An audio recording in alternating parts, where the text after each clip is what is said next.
5.3의 7절 철근 콘크리트 보통 전단벽과 골조의 상호작용 시스템이라는 것이 있습니다.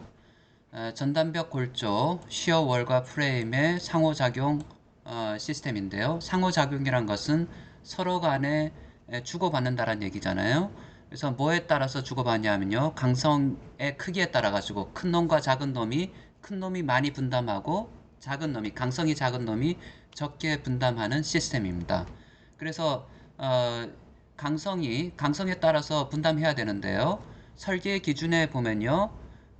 전단벽과 골조 있는데요. 전단벽이 75%, 골조가 25%를 저항할 수 있어야 된다라고 합니다.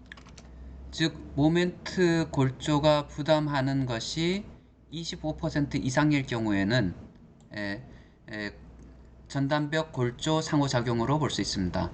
그래서 여기서 전단력이 25% 이상이고요. 그 다음에 여기는 전단 강도입니다.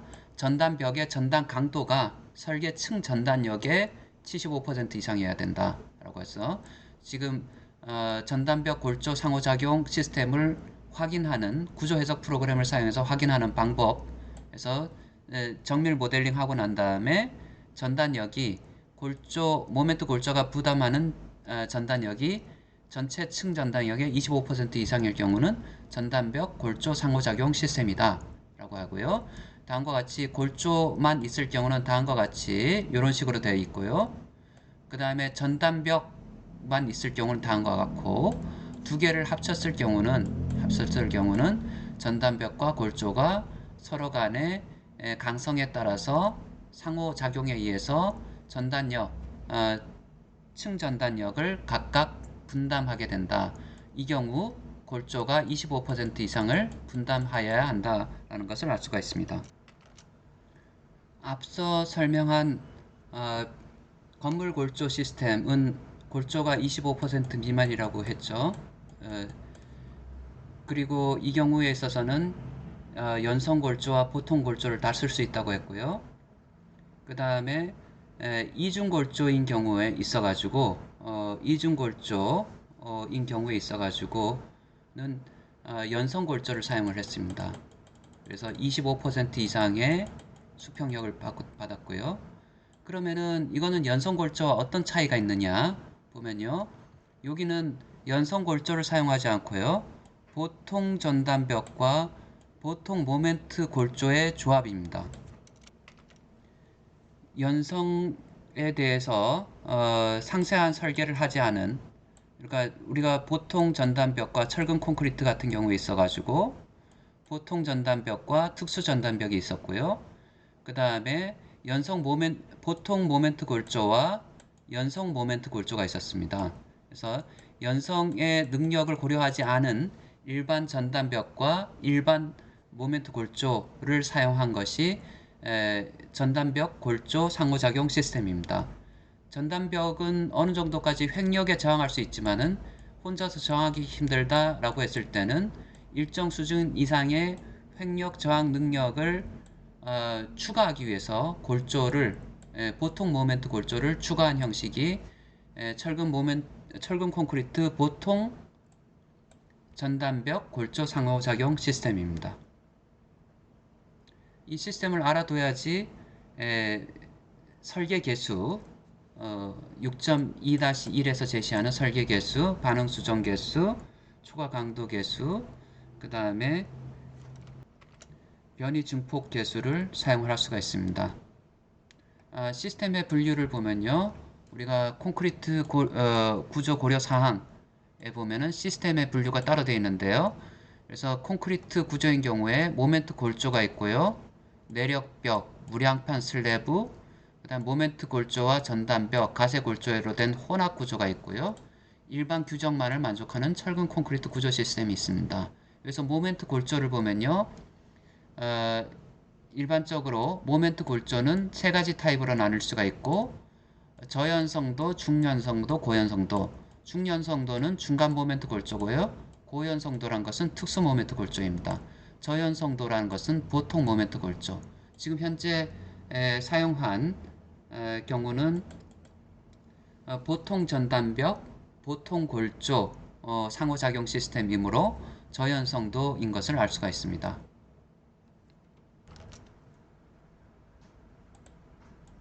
3의 8절과 3의 9절을 보면요. 일반 규정만을 만족하는 철골 혹은 철근 콘크리트 구조 시스템입니다. 여기서 일반 규정이란 것은요. 설계 규정을 다음과 같이 본다면요. 여기는 일반 규정과 이걸 일반 규정이고 내진 규정을 둘 수가 있습니다. 내진 규정을 제외한 나머지를 가지고 일반 규정이라고 보고요. 이것을 내진 규정이라고 봅니다. 그래서 내진 설계 규정을 고려하지 않고 일반 규정만을 고려해서 설계한 것을 가지고 일반 규정만을 만족하는 구조 시스템이라고 볼 수 있습니다. 그래서 철골 같은 경우에 있어서 강구조와 합성구조에 해당되는 내진 설계 규정을 제외한 나머지 규정을 따랐고요. 그 다음에 철근 콘크리트 같은 경우에 있어서 4.18절에 내진 설계 시 특별 고려 사항을 제한, 즉 내진 설계 규정을 제한 나머지 일반 규정만을 따랐습니다. 해설을 보면요. 앞에 보면 철근 콘크리트 해설을 보게 되면 일반 규정이란 내진 규정을 제한 나머지 규정을 의미한다.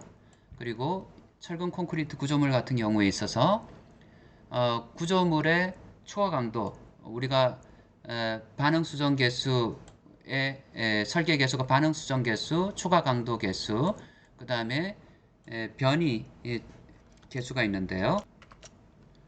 기본적으로 철근 콘크리트 구조물은 초과 강도 개수가 있습니다. 실제적으로 우리가 예상했던 것보다 더 큰 강도를 보이더라.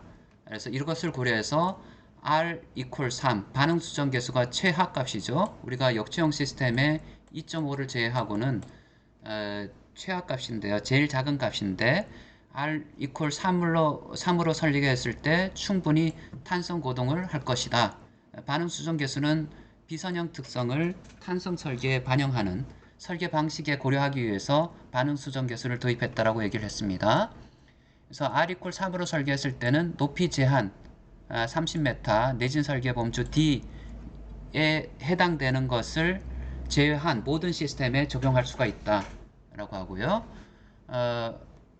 내진 상세와 지진 하중의 골조 분담률 제한 조건을 고려하지 않고, 즉 내진 설계 규정을 따르지 않고 보통 모멘트 골조와 던단벽을 이용한 대부분의 구조 시스템에서 일반 규정만을 만족하는 철골 혹은 철근 콘크리트 구조 시스템으로 설계를 할 수 있다 입니다.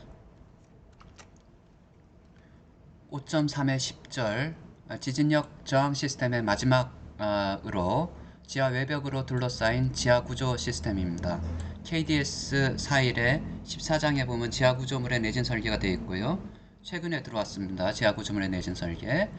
이 경우 지진력 저항 시스템에 관해서는 14의 3.1에 보면 지하 구조물이 있고요. 지하 구조물에 대해서는 지상구조물, 연결된 지상구조물에 대해서는 앞서 설명한 지상구조물의 지진력 저항 시스템에 대한 설계 개수를 사용하면 되고요.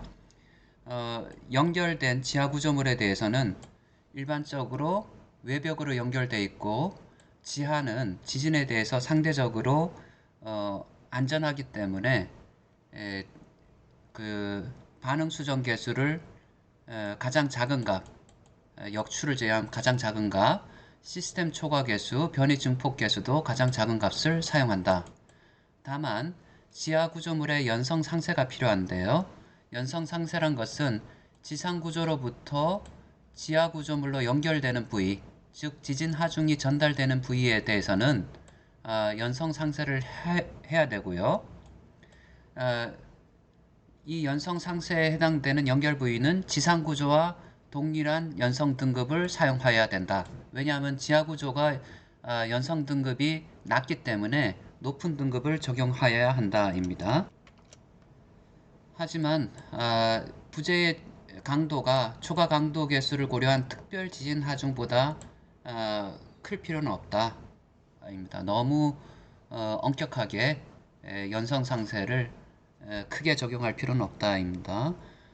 다음 그림은 건축물 내진 설계 기준 및 해설에 나왔던 지상구조물에 여기에 해당되고요. R계수 및 연성상세, 그 다음에 지하구조물에 R계수 3을 쓴다는 얘기고요. 그 다음에 연결부에서의 연성상세는 지상구조물의 연성상세를 사용하여야 된다입니다. 지하구조물의 내진 설계는 만약에 지상층과 지하층이 함께 모델링 된 경우 지상층의 보존계수가 이미 적용되었기 때문에 지하구조물에 대해서는 3으로 나눠 가지고 부재를 설계할 수 있다. 3으로 나눠서 그만큼 입니다. 예를 들어서 이미 다 적용돼 지상에서 반응수정계수가 6이다 라고 해서 이미 설계된 상태에서 3으로 나눠 가지고 지하구조물을 설계할 수가 있다 입니다. 원래 지하구조물은 반응수정계수가 3이니까 3으로 나눠서 그만큼 증가시킨다는 얘기죠. 5.3절 지진력 저항 시스템은 여기까지 하도록 하겠습니다. 감사합니다.